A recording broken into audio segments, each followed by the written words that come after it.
Good morning and welcome to Coffee Talk Podcast. This is your host, Ann Markian. I'm sitting here with my good friend, Steve Leverette today, who's a local engineer in a fire department near you.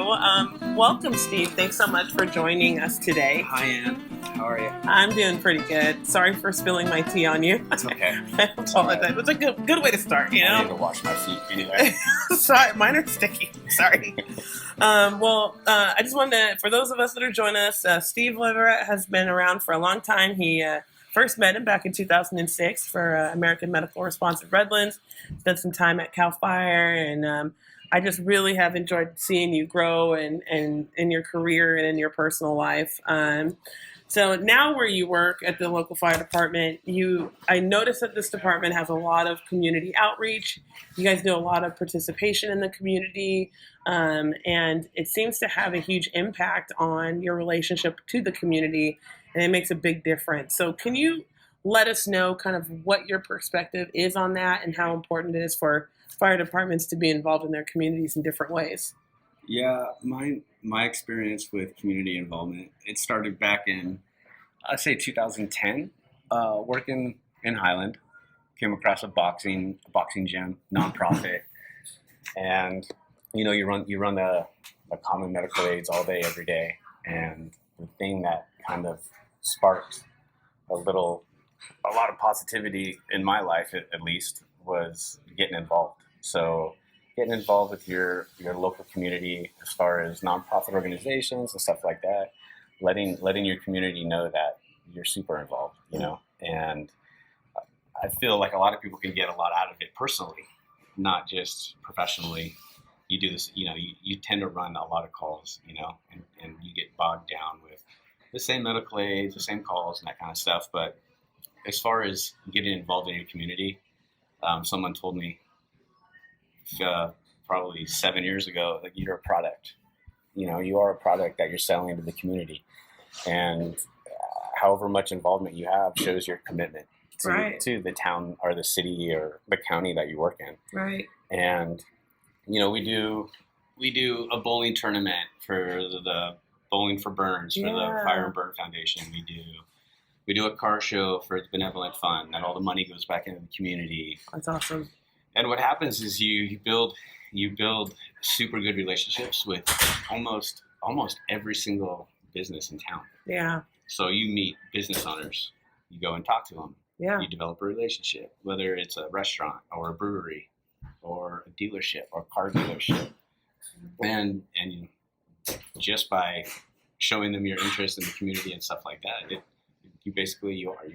once you realize that you're a product and you're selling yourself to your community, it really shows your investment into the community and just builds a relationship from there. Yeah, I think the really cool thing, and especially now with my department, the relationship that we have to our community, I really like that we can learn to meet the needs of our specific, constituency by doing those events and spending time with them and realizing, every community is a little bit different and it has its needs. So it's really a joy, and when as a department you can address those individual needs and hopefully, make a difference and maybe get into some prevention and, some training. Like, we started the Stop the Bleed campaign last year. Yeah. Super excited to, have that available to our community now for, our CPR classes that we do monthly. And I just love that, obviously we never want anything bad to happen in our communities, but we can do our part in preparing our community members so that they can feel that they can respond immediately when something happens until we get there. And I just love that autonomy. I think a big thing too is, how's your social media game? Yeah. I mean? I know we've always been taught, just do the job great. Don't boast. And you can't boast about your job. You're just doing your job. And so you try not to boast, but you really want to show the community, like, hey, we don't sit around and play chess. Yeah. We don't wait for the next call. Right. We are constantly busy. We're constantly training. We're constantly learning. Wow. And what happens when you go out into the public and you're training in front of the public and you're learning about their businesses, whether it's through a charity or whether you're just training on their building for the day, you're showing interest. You're showing them that you're concerned about their their business alone, you know. Yeah. And then, you know, your local charities and stuff like that. What you're doing is you're just developing relationships. See, I love that. I have the luxury of being working for a city that I grew up in.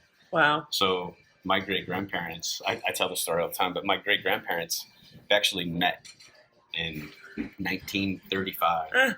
They met right across the street from the station that I'm at now. No way. That is such a cool story. Yeah. And they ran their bikes into each other. So I tell them, like, he was Portuguese, she was Dutch, and they were teenagers at the time. Wow. You see, like, they were watching a baseball game. She wrecked. She ran his bike into his, and he gave her attitude, gave her some lip. So they had a little argument, and then next thing you know, they're dating. And that's kind of where my family starts. And then my grandparents met at a local high school here.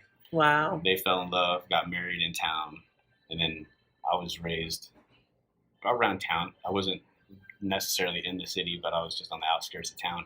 Yeah. But growing up here, you already know. Yeah. You already know the city. Yeah. So you don't have to fake like you love the community. Right. Like you actually do. Yeah, you got roots. Mm-hmm. You're entrenched. You know the city like the back of your hand. Yeah.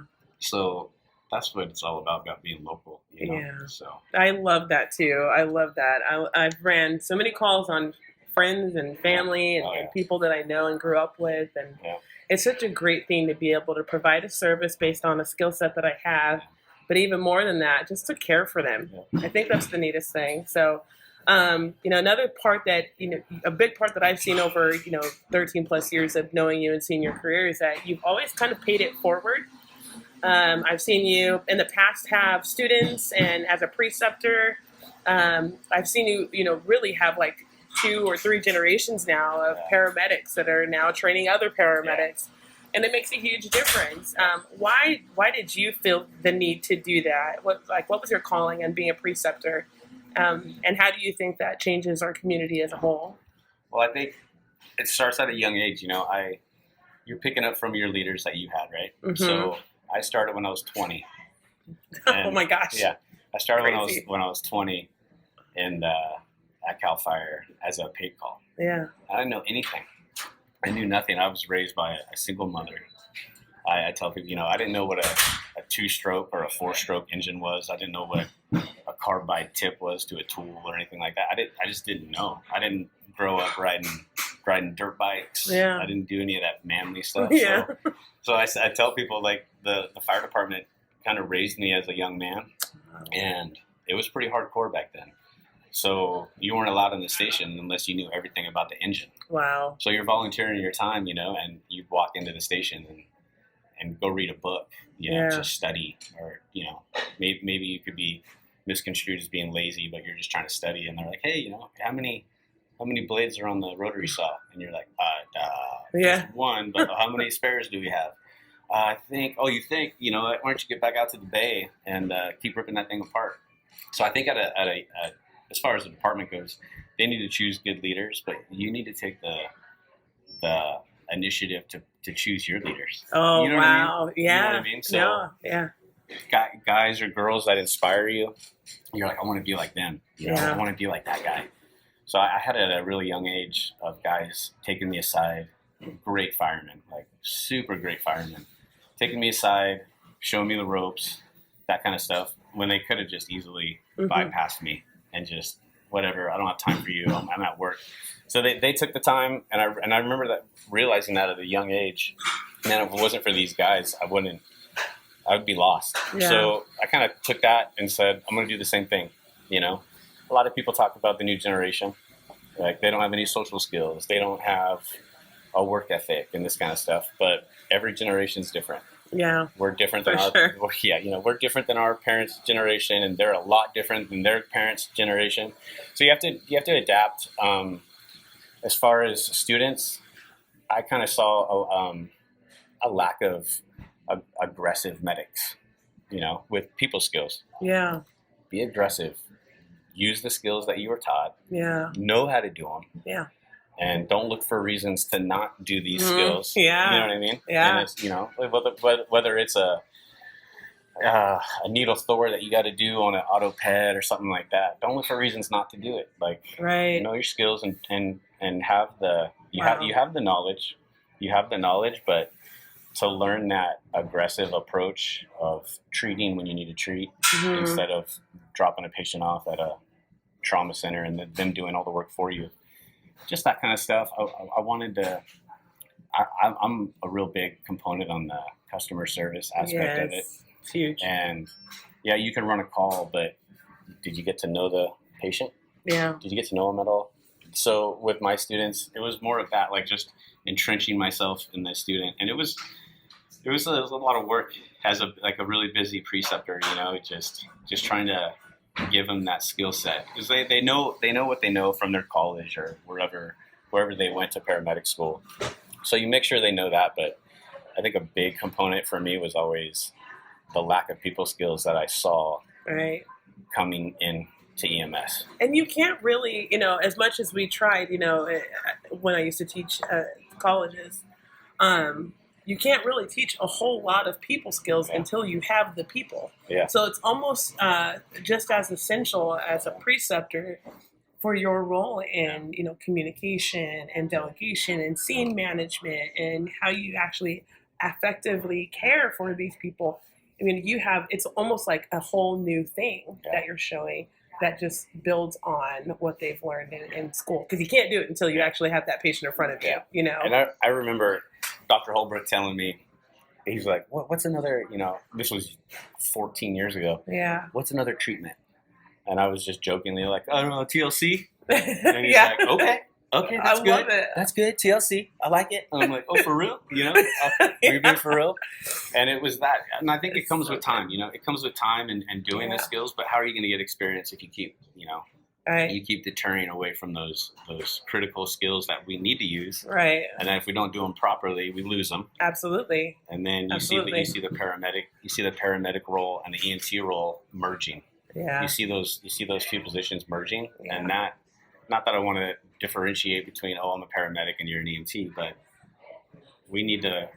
I know it comes with time, but if you have that confidence, you know what I mean. Just own it. And I said that comes with time, but you really have to instill in the younger generation, like, you can do these skills. Yeah. And hey, check it out. This is how you do them. Yeah. So when we get a critical call, we're gonna do them, and you're gonna see it. Yeah. And then you're not gonna hesitate the next time it comes around. That's awesome. So I think colleges need to do the same thing. They need to choose their leaders wisely. Like, absolutely. The instructors that you're choosing, are they aggressive? Or do they have great people skills? Yeah. Because that will just translate to the students. Absolutely. You know what I mean? Absolutely. That's awesome. Well, I have a couple more questions for you, if that's okay. You do have quite a busy career. You had a big career and a great home life. It seems like I have a lot of respect for your wife and your kids, and seeing them grow over the years has been super fun, even if it's digitally on Facebook, but it's been great. How do you kind of balance, or I guess include, because it seems like you include your family in your career. How do you include your family in your career? And do you have any advice on how to have a good, healthy work-life balance? My wife would have more to say about this than me. But yeah, you know what? Like I said, you look at men or women that you work with, and you look at them, and it's like the guys I work with. I mean, they can crack on you all day. Yeah. And you're like, God, you're vicious. Yeah. But then you see them around kids, and you're like, well, what happened to that? Yeah. You just melted my kid's heart. Right. Like, what the heck? Yeah. And you look at those. I work with pretty much all men, right? So, and they're all dads. Most of them are all dads. Yeah. So you just look at those guys, and you go, what does he do? You know what I mean? What's he doing? What's he doing so right? And I'll be the first one to admit that I'm still learning this. Yeah. Still learning as I go. I've only been in the fire service for 15 years, and it's a constant learning game. I met Aaron when we were kids, so we've known each other our whole life. But we got married, and then I went right into the fire service. So she wasn't with me through paramedic school or anything, but the first thing you need to realize is, in my case, she'll never know what it's like for me, right? She'll never understand my job completely, and it is impossible for me to understand what she does. So I think the sooner you can grasp that and not compete, and I love that. We compete all the time. Yes, but and it's always fun. But as soon as you realize she's never gonna know what it's like in my shoes, right? She's never gonna understand. But you just got to realize you're never gonna understand. Yeah. Your significant others, what they're going through at home with 3 kids. Yeah. With all the charity stuff I do, I mean, my department's super encouraging. Whatever you need, let me know. So, Erin helps me out with most of the charity stuff I do. All the other wives help out. They're constantly little supporters. Yeah. But you don't have to be best. The wives don't have to be best friends, but they can definitely learn. They can definitely learn from each other as well. Yeah. Like, hey, this is what I deal with. You deal with the same thing. And they're like, yeah. Yep. And like we talked about earlier before we started, when I get stressed, I just entrench myself in work. Yeah. And me too. And maybe that's not a good thing, But you learn, and definitely don't want to miss out on too many family things.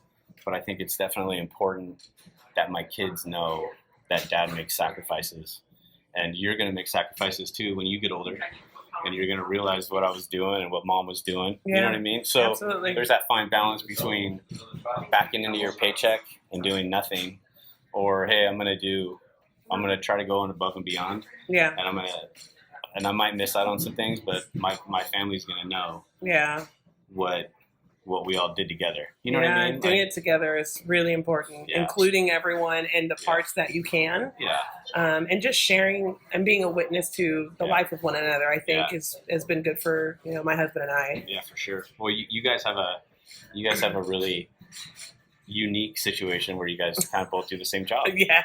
So you do know what it's like, right? And Christian does know what it's like. Yeah. For me, like I tried when we were younger. Erin would go on ride-outs. She did a couple of ride-outs with me, and they were crazy ones. Yeah. And my captain at the time was cool enough to let her ride out and kind of see. And he was like, and they were a big component. Like, no, it's really important that they see what you do every day. Yeah. Like, it's important to kind of get a grasp on it. Yeah. And she deals with all my crap, being tired. Yeah. And I'm sure everyone listening understands too. So you come off of a 7-day, and you're tired. And she wants a break. Yeah. She wants a break to get away from the kids or kind of hang out, but you kind of want to see the kids. Yeah. You know what I mean? Like, I haven't seen the kids either. So yeah. You're constantly trying to balance each other's lives. But yeah, like I said, I'd be lying if I told you I have it hammered down. Yeah. It's constantly a learning process. Understood. So, thanks so much for sharing that. I know it's kind of personal, but that's what makes this stuff so good, Yeah. I know that, you contribute a lot. We've kind of talked about with, outreach and with being a preceptor and with your kids and your family, just trying to make the community a little bit better. Do you have a vision or do you have something that you'd like to see happen in the industry in the future that you're working on, passionate about, that you can share with everyone listening? I think as a fire department, it's important to develop a culture. And we talk about culture all the time, but you can go on strike teams with other fire departments and the goal is always the same, but you'll realize, whoa, their culture is 100% different than ours. Yeah. Whether they're like super strict or they're by the book or they like to have fun, but they do the job too.